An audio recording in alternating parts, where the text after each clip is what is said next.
Lifelong process. Hello, welcome to Values, Virtues, Ethics and Morality. I am Magela Pillay, and I have here in the studio with me today Sister Denise, who has been practicing Raj Yoga meditation with the Brahma Kumaris for over 40 years. The format of today's show is called Socratic Dialogue, which is the process of eliciting a clear expression of truth by putting questions to another. The purpose of this show is to take a new look at what Sister Denise calls conventional morality, to question, to analyze, to dialogue the value system that the world holds, the human conscience, to look at human conduct and the way we speak, the way we interact with each other, and see whether our way of functioning still works for us, or should we give it up and look at an alternative. Sister Denise, thank you so much for being in the studio with us today. Very, very warm welcome. Thank you. Today's topic is a paradigm shift.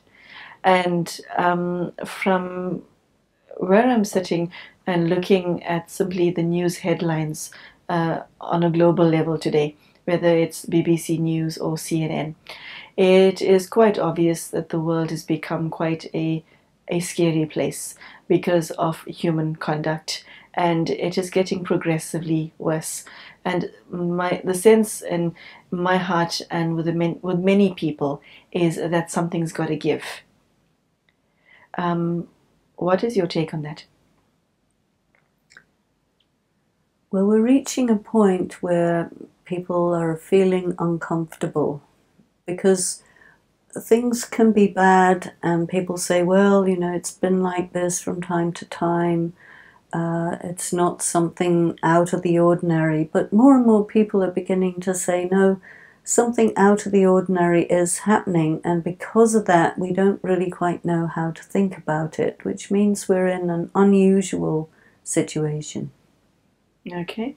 And so what paradigm shift, could you explain what exactly is meant by that term? Well, a paradigm is the way people view the world, what people think reality is. And up until the 1970s, we have been operating on the basis of the materialist view of reality, which means that anything that is physical, perceivable by the five senses or aided by technology, that's real. Anything that is outside of the purview of science doesn't exist. But in the 90s and into the 2000s, theoretical physics began to see that there is something that hadn't been noticed before that, which belies the materialist paradigm, because it says things like, well, there are some particles that seem to know where to go, which is different from the idea of everything is random. It's also been seen that there is the observer effect, which means that if you want an experiment to go a particular way as opposed to a particular other way, you can actually make that happen. So this brings in the idea of the effect of consciousness on material reality. Up to the 70s, people were saying that, well, you know, consciousness is an imaginary thing, or it's an epiphenomenon of the brain, but it's not something outside the purview of matter. But now theoretical physicists have been doing experiments where they have shown that there are non-material dimensions which seem to have rudimentary elements of consciousness, and so there's a whole new paradigm coming into play that says that the existing paradigm, that there is only matter and it's all random and so on, that is now being shown to be really no longer tenable. And so we're in a point where actually science and spirituality are beginning to find points of convergence, whereas previously they were really an either-or situation, and science was the one that was coming through on top. But now there's been so many things happening in the world of theoretical physics that say, well, I don't think we can really make those claims anymore. And then so many more experiments about consciousness saying that, no, this looks like there is something here. And so that is really the shift that's happening. You mentioned earlier that, well, what science teaches us and what is that which we see is real, which begs the question, what is reality? Too wide? Okay, if what we see and what we perceive through the senses is not the only thing that is real, what else is real that we need to know about, that humanity does not know about? Well, now we're able to say that thoughts are things, whereas previously people thought a thought isn't anything at all, so it doesn't matter what you think. Now you factor in thought into the laws of karma, what you say, what you do, what you think, what atmosphere and vibration you create with your thought, that alters what happens. So it means it's real, but it's very, very difficult to detect because it's not physical reality. Okay, so Sister Denise, what shift has to occur? What we're here right now. Where do we have to move to? I think the place... And won't it destroy everything that we know, that we hold to be true, if once we do make that shift? It might. Yeah, isn't that enough to scare anyone not to make the paradigm shift? Because definitely. Everyone's comfortable. The world is a scary place, but everyone's very comfortable. Well, so when it's really bad, but at least you know the really bad, then you don't really want to go into an unknown territory. But I think that there are enough people experimenting and finding things that saying, you know, well, the unknown territory is not perhaps quite as unknown, quite as scary as people make out, and let's go there, let's see what it is, because the way things are at the moment, it's not really comfortable, even though there are some who prefer the comfort zone of the known, even if it's not good. So where we are at the moment is we're saying we are physical bodies, we are physical objects. Where I think we're going is to say that actually we're not physical objects, we are spiritual beings who use the physical object of the human body and all the physical aspects of the physical world in order to experience, to express ourselves, to give meaning in this dimension, but that behind the material dimension there is a spiritual dimension, which is of course alluded to totally by the religions. But the problem with the religions from the angle of the scientists is that it requires a person to have blind faith, because so much of it is a tenet that cannot be explained, and the rational scientific people are not willing to let go of things that can be explained in favor of things that can't be explained. But I think that there is a dawn of an awakening of spirituality where the intangible is becoming possible to explain, so that the rational thinkers of science and the mystically inclined, spiritually inclined people are finding areas where they can actually meet.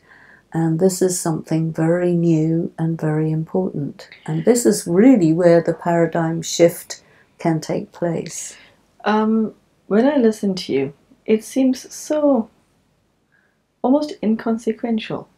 I'm a soul, I'm not a body. Wow, big deal. Why is it such a big deal? Well, there are implications. Okay, what are the implications? It sounds almost too simple, Sister Denise. Well, the Like so expressions, shockingly simple. And yes, it's something that the world has had some intelligent minds. The world has had some deeply religious people. The world has magnificent human beings who've understood and known everything, and yet none of them have cottoned on to what you just said. well, some of them probably have an understanding of some parts of it, maybe not all of it, definitely, because people are coming from all kinds of different traditions and different angles. But what I would say is that the implication of spirituality is a very big one. That is that I, as an individual, have never not existed. And that there will never be a time when I, as an individual, cease to exist. That's big. That's the implication of spirituality. Then another implication that is big, yes. Yes. That there is a God, there is the God, who is the God of all the religions and so on, who can be known. Otherwise, most of the religions say God is by definition unknowable. But now we say, no, God can make himself, herself known to any human being. There are many human beings to whom that has happened and continues to happen. And a God can explain human existence, before life, after death, what happens, the big picture of the origins of the universe, the continuation, and what's next. You know, the information about this is around.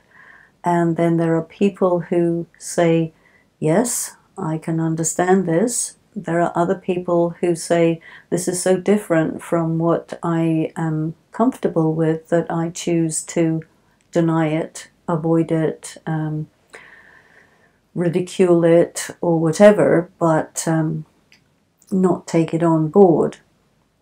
But the thing is, with such a powerful truth, is it, it has the capacity to persist. It has the capacity to be known by more and more people. And once something is known by more and more people, it's in the airwaves, it's in the thought waves. And so then it becomes articulated, it becomes represented in literature, in the arts, in people's lives, and so on. So it takes on a substance of reality that is, in a sense, competitive with those views that choose to say it doesn't exist, you see. Because when something has enough strength within itself to assert its existence, then it becomes undeniable. So God comes from far in the distance of the discarnate, non-perceivable, into the realm of what can be perceived, what can be articulated, and then it becomes something that can be argued for, represented, displayed in different ways. Is simply the understanding that I am a soul enough? to cause the paradigm shift? Okay, if one has this, if one hears your talk and thinks, that's so beautiful, I can buy this quite easily, and then realize, okay, I am a soul. What happens? Is there a consequential shift in behavior, your relationships, the way you speak to others? Whether do you suddenly become vegetarian? What happens? Well, is the shift a paradigm shift? Is it just a mental thing, or is it a social thing, a political thing, economic thing? I Is it an think individual thing? Is it a collective thing? I think that the implication and the impact is throughout. You see, for example, the idea that a person is a soul and cannot be killed makes war completely meaningless, because every time you kill hundreds of thousands of people, they all reincarnate right away. So why are you doing that? Doesn't make any sense. You see, when you go into the depths of karma, one set of people kill the other side, and then they reincarnate on the other side, you know, and it's like, what's going on? War becomes completely meaningless, completely mindless, you see. So then the meaningfulness of human action is based on different principles, you see. The idea that you can destroy a person is based on the materialist paradigm. Once you come into the spiritual paradigm, it is not possible to destroy a being. So if you go around killing people's bodies, well, they'll just get replaced. And it's odd to see that wherever there is killing, there's also raping. Why is there raping? So that all those dead people can reincarnate. But in a state of trauma, which means that the relationships between the warring parties is going to get worse and worse and worse until it becomes unbearably horrible. And then there is a crisis point, you see. So what is going to be the effect of the paradigm shift on the external? You've discussed now what happens inside. Outside, what's the effect?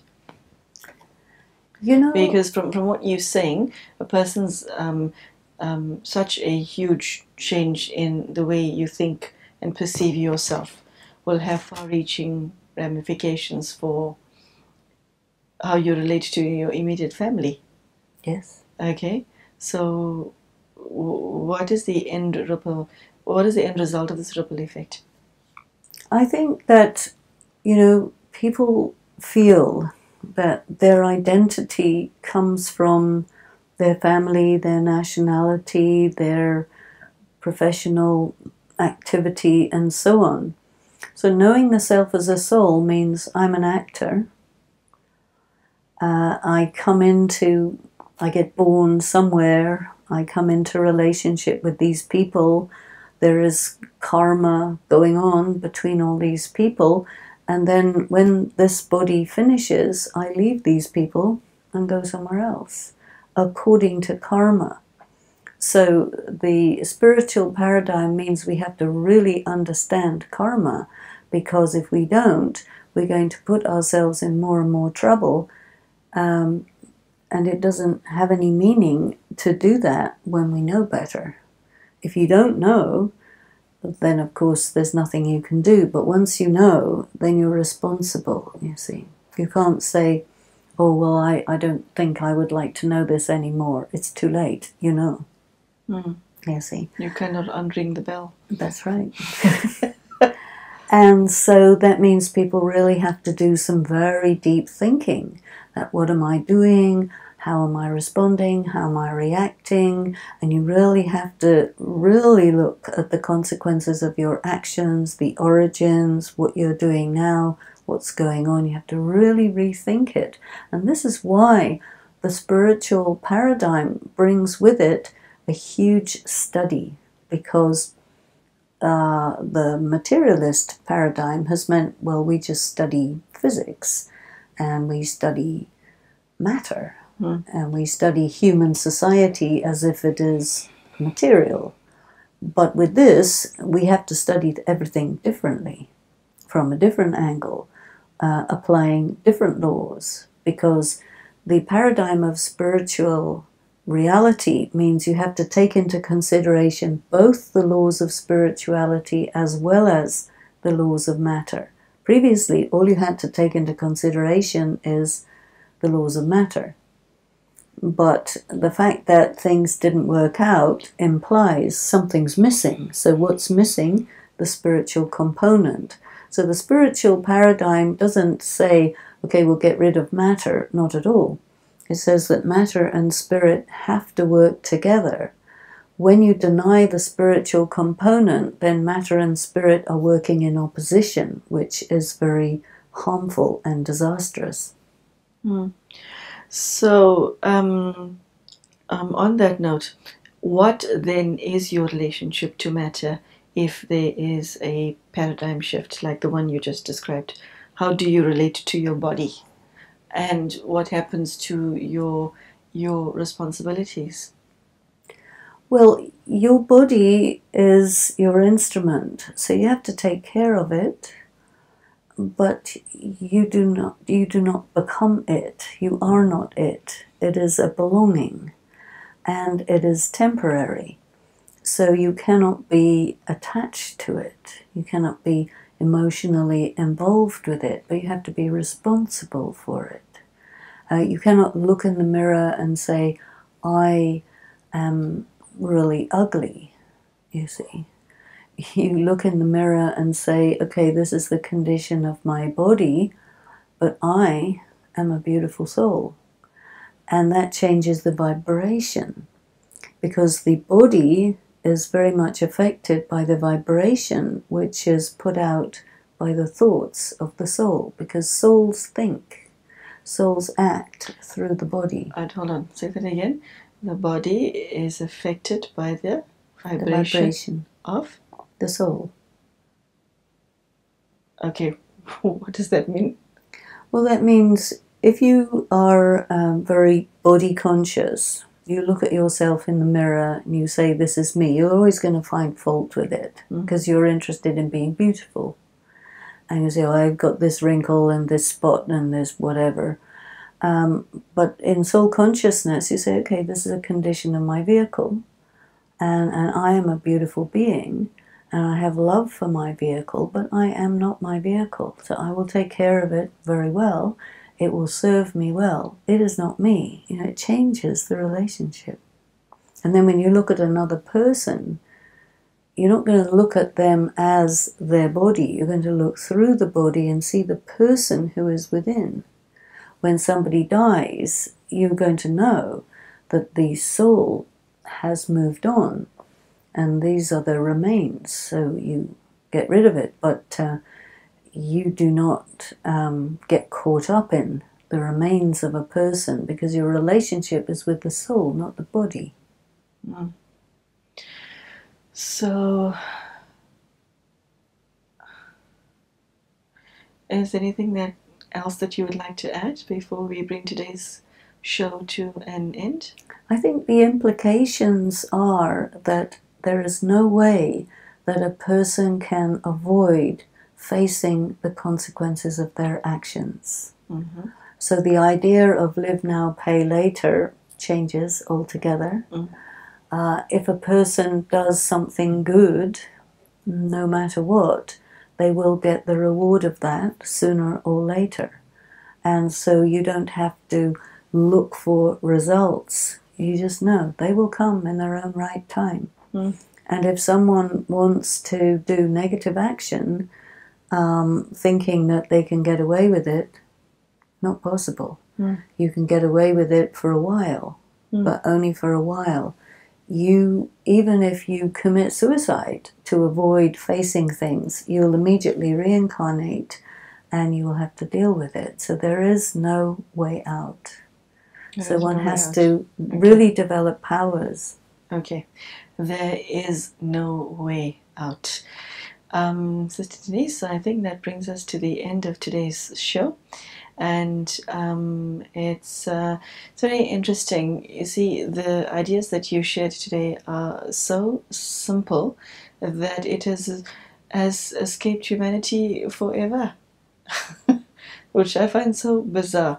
As to how something that's so simple and can literally shift everything about the way we think and feel and behave towards ourselves and each other can be summed up in one line. You are a soul. It's yeah. So, ladies and gentlemen, you are a soul, and that is the message that Sister Denise has shared in essence.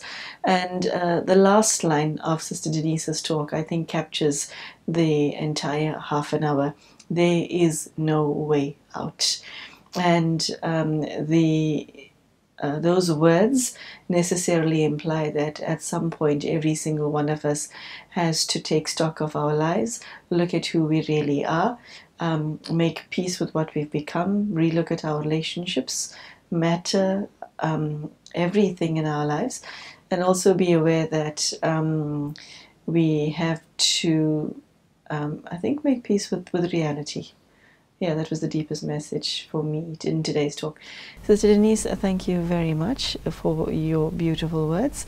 And those of you at home who enjoyed today's talk, there's more to come, and we hope to see you soon. We also hope that that which Sister Denise shared is not just a nice idea to you. You take it, you practice it, and you see if it works for you. If it does, you will also share this with your friends and family. Thank you very much for your time today, and we will see you soon.